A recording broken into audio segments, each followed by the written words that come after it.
Mənim uşağım ətdən ötəri ağlayır, gücüm çatmır onlara. Yapar qonşuda yedizdirmiş. Can bax, görsən ağlayır. Bu ana uşağı ağlayır ki, ət. Ana o əti tapa bilmir. Yəni belə bir ailədir, atasızdır da. Yəni ata atıb sahiblənmir. Baxmır ki, 3 dənə uşağım var.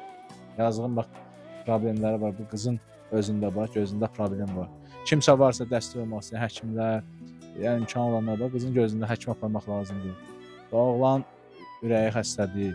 Bu şükür beləcədir. Bunun yeməyi, içməyi, yəni necə eləsin bu ana? Necə eləsin də? Yəni yazıq ailə də bir dənə təmizlik, nəsə düşə gedə ha.